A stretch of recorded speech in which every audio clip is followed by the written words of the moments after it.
What's going on, everybody? It's Ricky from Videohomicide, and it's been a long while since I put out a video. And like I've mentioned in the past, I'm in the process of moving, so a lot of my shit is boxed up right now. I can't get access to anything. I've watched Gangs of New York like dozens of times, Armageddon dozens of times. The reason, those are long-ass movies to fall asleep to kind of thing. I don't have like access to like all my John Woo films and my Fulci and shit like that, so I'm like very limited. I've even like taken some documentaries off YouTube and put them on a disc just to have like, you know, long playing programming, if you want to call it that. But I did pull out a stack of stuff that has not been boxed yet, and I haven't even really been through it. I just know what like the top couple of things are. Some of the stuff I may or may not have shown in the past, but I think it'd be fun to go through this shit real quick. First, we got a couple of issues of Zombie Jesus, and this book is very, very up my alley, to say the least. Like, the artwork is fantastic. The artwork is actually by, let me just get the credits up here. So, by Ira Hunter. And I'm not sure if Ira Hunter is the actual Zombie Jesus that, you know, goes around to the horror conventions and stuff like that, but really good artwork in there. So we got versus Robot Hitler versus Michael Jackson, which is out of hand. That's a really cool looking cover there. He does a great job with doing sort of like almost, damn, those are like Boy Scouts, like little dead Boy Scouts. That's so fucking badass. And like this is what I'm talking about. Keep your cum-filled fan club under control.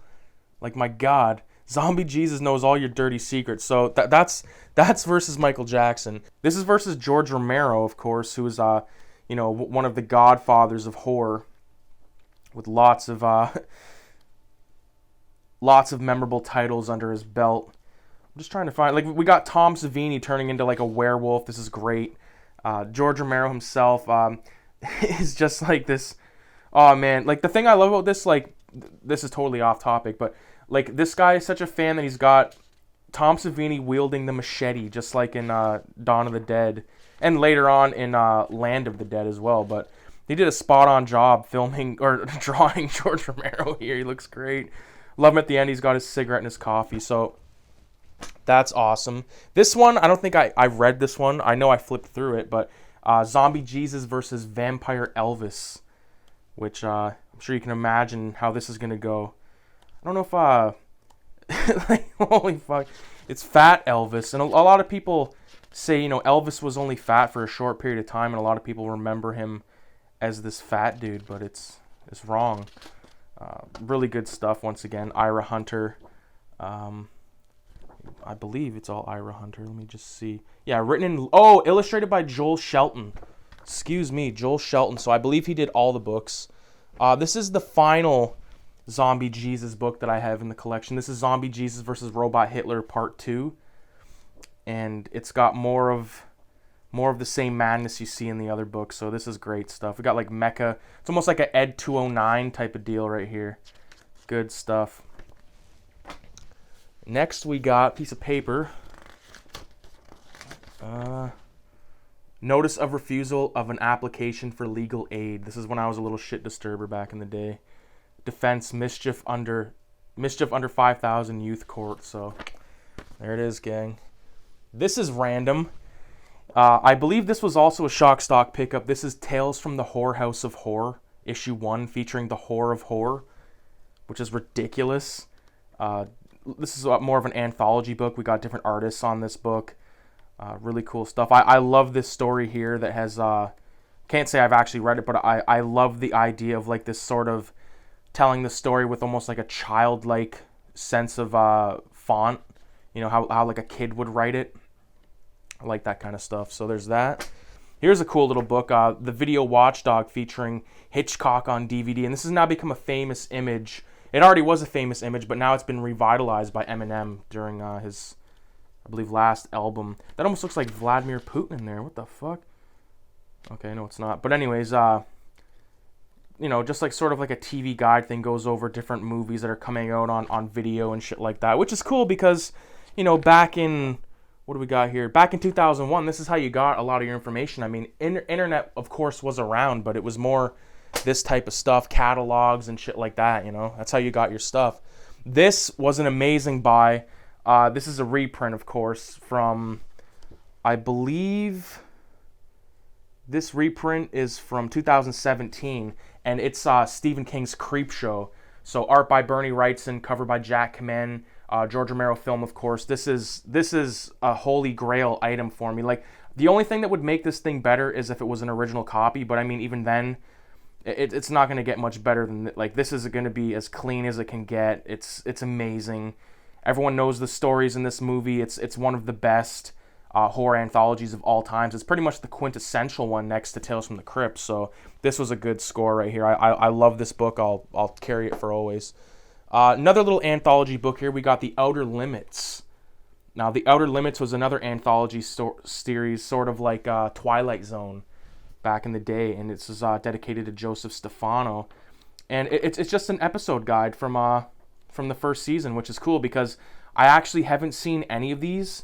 I've seen quite a few Twilight Zones with the old man, but not a lot of Outer Limits. I've seen more of the reboot Outer Limits series that they had going on, I believe, in the 90s, and the one that I remember specifically was the warden from Shawshank Redemption. He played like this hunter guy, and it's just seared in my memory because I was like, that's the guy from Shawshank Redemption. And even before that, I knew him from Demolition Man as like the asshole bald guy. And then, for some reason when I was a kid, I remember him being a good guy in Shawshank Redemption. Fucking random. This was a gift to me. I don't remember from who. Could have been Jared. But it's from 2006. There's an ad in here from 2006, but it's made up to look like an old, 1960s horror magazine called Scary Monsters Magazine. And the issue on this bad boy is issue 56. This is issue 56, and it just has, your sort of standard write-ups about horror films from that era, the 50s, 60s, 30s, all the way down, man. And we got like some cool artwork about Zachary here, who was a horror host. He's got quite a little stretch in here. We got a bunch of, like there's Forey Ackerman right there, and he's looking pretty rough at that point, but he loved what he loved until the day he died, and you got to respect him for that, for sure. A lot of cool stuff in here, a lot of cool merchandise, 60s style Halloween merchandise, albums, movies, a little bit of art, all the good kind of shit that you want in a magazine. And I love when magazines do that. They try to they mock up and make it feel like it's an older magazine, as opposed to like the ones we get now. It's literally just fucking ad after ad after ad. And that's what made me stop buying modern magazines, because the fucking ads, man, like the ads that weren't related to like the thing, like even back when I was buying High Times magazine, I used to be an avid collector of that, believe it or not. And I always remember being like, I don't give a shit about like this fake weed. Like you can get like a quarter pound of this fake weed for like $30 delivered. Like why? Why is it taking up so much space? Like I want to read like back then I was reading like celebrity articles and just like stuff that was related to me. Like I wasn't reading like the chemistry or the science behind growing weed. I just wanted to read about weed because I was like that into it for a while, you know what I mean? And now, spoiler alert, I've quit smoking blunts. It's been like 6 or 7 weeks since I've had a blunt, or any tobacco of any kind, minus fucking secondhand smoke with people, which is hard to avoid, especially when they're like people in your circle, you know what I'm saying? So there's that. But anyways, off topic for a minute there, obviously. We got a couple of gore zones that I picked up from, I believe it was actually the gore zone table at Shock Stock last year, and this of course has this is from Fulci's Zombie, of course, the cover here. But once again, like even this to a degree has got its fair share of ads. But the thing about these ads, they're all relatable. It's not like, like these quasi fucking porno. Oh, there's some quasi porno right there. I'm literally looking at a photo of Leanna Quigley naked right now. But like she's like in her later day, okay. But yeah, great magazine. Like here we go again. Okay, so like there's ads right here. Fearsome Fiction from Sam Hine Publishing, but it's like horror. It's horror stuff. Like I hated that like porno shit and like the call fucking lines. Like Like, just like the last 3 pages was like, call this for a hot talk and all this shit. It's like, what? And spend $90 on 3 minutes of like listening to a chick go, wow, what do you want me to do? You can do anything to me. Like, what the fuck? Watch some porn, dude. Next, this is oh my god, I believe it's Night of the Living Dead, the remake. This issue of Gore Zone. I should have pointed out the last one was issue 28. This one's issue 30. But yeah, man, this has got some badass fucking articles in here. Amazing artwork. Good, like just a oh damn, like there's like some nasty looking movies in here, and this is where you find your like low budget cheesers. Like I've never seen this. I'm not recommending this movie or anything like that, but this movie on the back called Real Zombies, real spelt as in like a real, like a fucking 35 millimeter reel. I'm sure that it's worth it. And like, look at the back of this magazine. Like, I want this to be my future fucking kid. You know what I mean? Like Halloween mask with like a teddy bear, or excuse me, Halloween. I just look like the biggest noob. Jason mask and like a teddy bear. It's just so wholesome and cute. Moving on, we got Eerie issue 58, which is a comic magazine from, I want to say, it's Warren, of course. They put out tons of stuff, so like your creepy, eerie, of course, this being an eerie, different shit like that, and a lot of like little side companies, you know what I mean, that like they put, or excuse me, not companies, but like a lot of side, like sort of one-shotty type magazines that only lasted for a few issues, but it's stuff that's hard to get at this point. But it's cool because in here, like, we got some Richard Corbin in color, you know, and this is dating back to the 70s for sure. And one thing about Richard Corbin is his, like, the way that he colored his artwork is one of the most like hypnotizing thing ever, man. I just love it. This story's called Child, or Mind of the Mass, I believe. Either way, this looks fantastic, man. So we got some eerie there. Okay, we got some famous monsters here. This is issue 266. So one thing about me with the famous monsters of Filmland, I don't like buying past a certain era. Like, I don't like buying outside of the, you know, at best, like the very, very early 90s, because after that, well, I just kind of hypocritical, like maybe like the mid 90s or something like that, because there's just not a lot of movies that I care to go into the details of from anything, you know, past like say 95, 96, 97. Well, maybe not 97, but you get the gist, you know what I mean? But yeah, this has got a good little write-up about Creature from the Black Lagoon.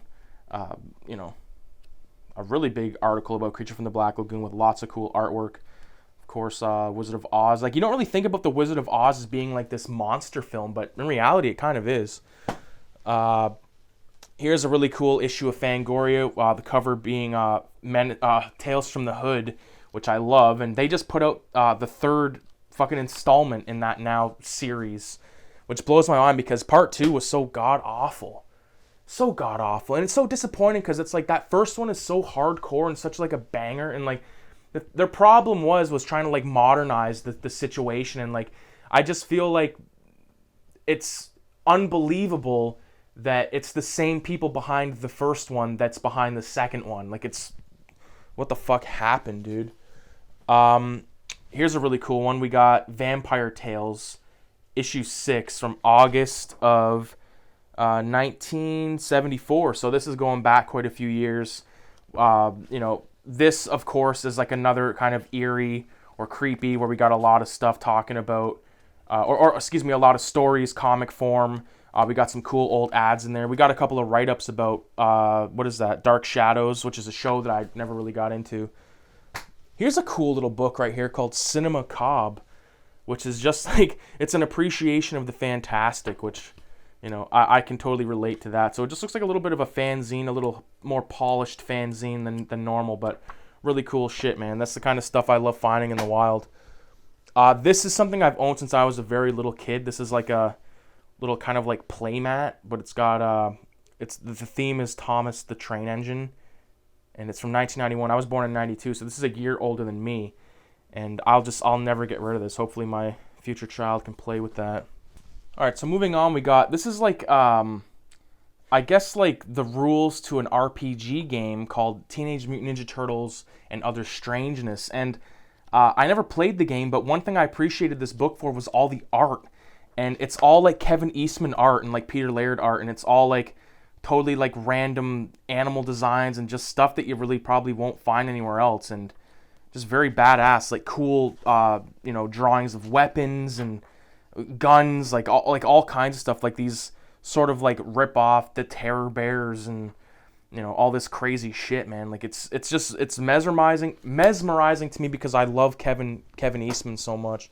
I love Kevin Eastman's art more than Peter Laird, to be perfectly honest, but it's whatever. Here we got The Collected Adventures of the Fabulous Furry Freak Brothers, of course, by Gilbert Sheldon, who's one of the godfathers, along with like Robert Crumb, Spain Rodriguez, and like a slew of other guys that were doing these underground comics in the 60s. It just, their job was, and they've said this in tons of documentaries, was to break every taboo and get, anything allowed in comics, because it's insane, because there was this one dude, I forget what his name was, but he did this one comic book, Air Pirate Funnies, I believe, issue 2, that had like a depiction of Mickey Mouse eating out Minnie Mouse, and like Walt Disney sued him for like millions of dollars, and like this whole thing.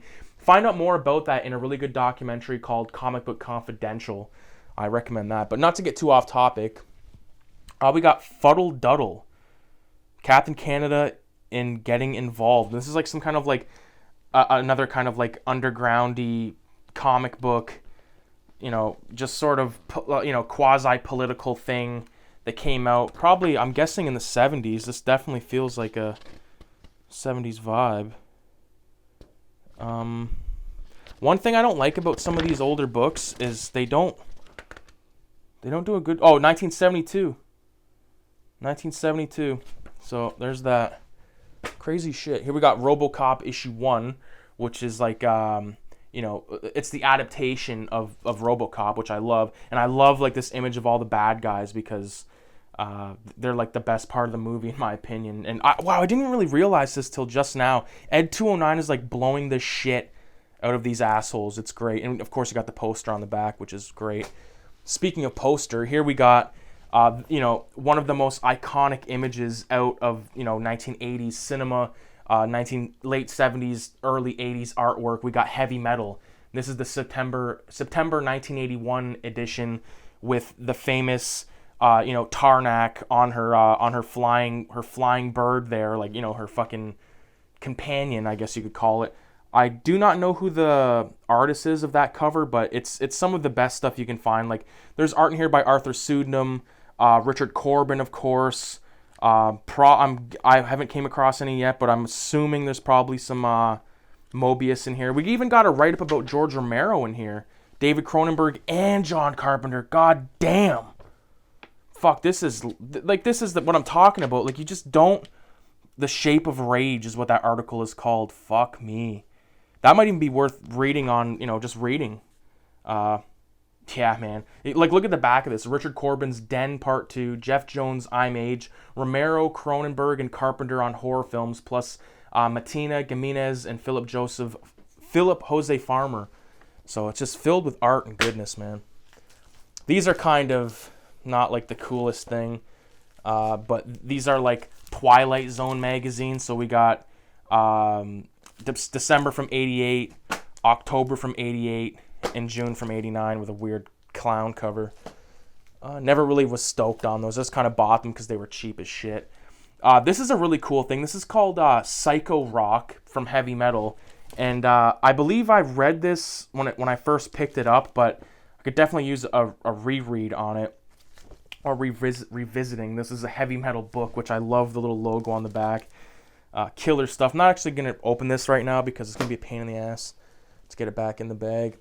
Here's another Heavy Metal. And I got to point out real quick with Heavy Metal, as well as like creepy, eerie. Well, not so much creepy and eerie, but like Famous Monsters of Filmland, Fangoria. I like to collect like the earlier issues because you're just going to find way better art, like Mobius shit and like Corbin stuff, like all kinds of crazy shit. Like, look at this, like this issue from, what is it, January of 81. Like, the back cover alone is like so freaky and kind of like almost relatable to these times we live in right now for some weird reason, but I just get that vibe, man. So yeah, I'm glad I was able to do this video. I hope everyone stuck around to the end.